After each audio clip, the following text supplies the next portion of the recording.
As a little girl, prancing in pink tutus and viewing the world with wide, inquisitive eyes, all that really matters to us is not catching cooties and dreaming of being a princess.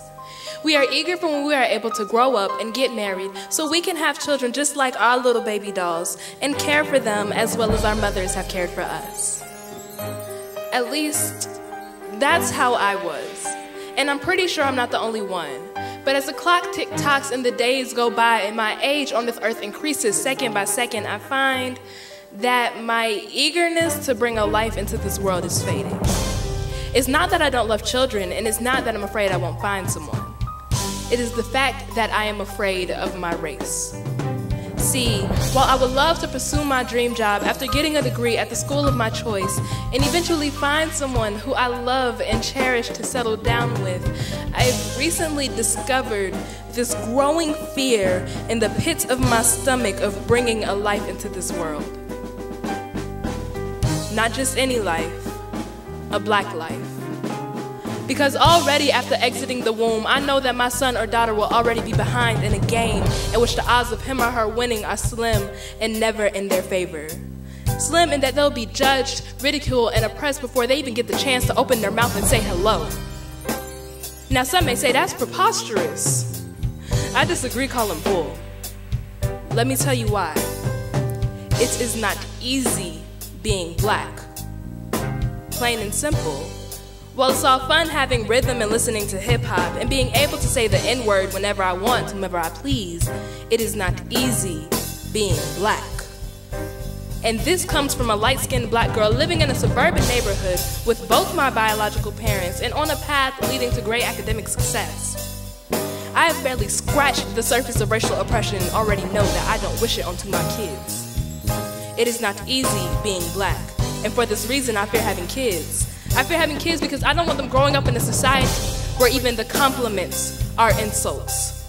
I don't want them stereotyped as loud-mouthed, ignorant people who love fried chicken and watermelon with a big old glass of Kool-Aid to wash it down. I don't want for them to be told they sound white or called an Oreo or some other mess simply because they are educated, eloquent, and engaged in society. I don't want for them to have to put up with someone asking about every question under the sun in regards to black people and expect my son or daughter to know. And why would they? Oh yeah, because they're black.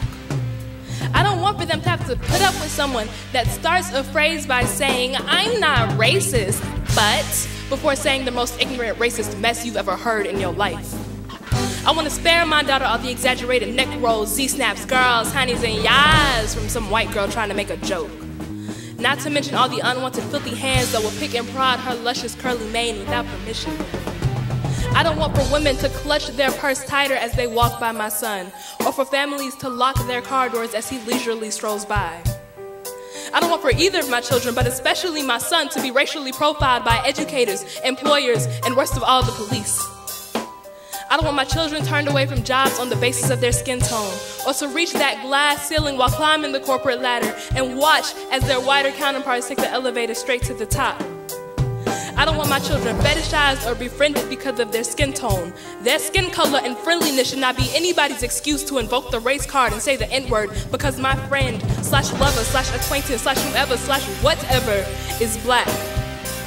I don't want for them to question their success in any part of life on the basis of their shade. And most of all, I don't want to become the mother of another Trayvon Martin, Oscar Grant, Jordan Davis, Sean Bells, Rakia Boyd, Yvette Smith, Tamir Rice, or Michael Brown. I don't want to become the mother of another black person, young or old, taken before their time. For these reasons and many more, I fear having kids. I've said it before and I'll say it again. It is not easy being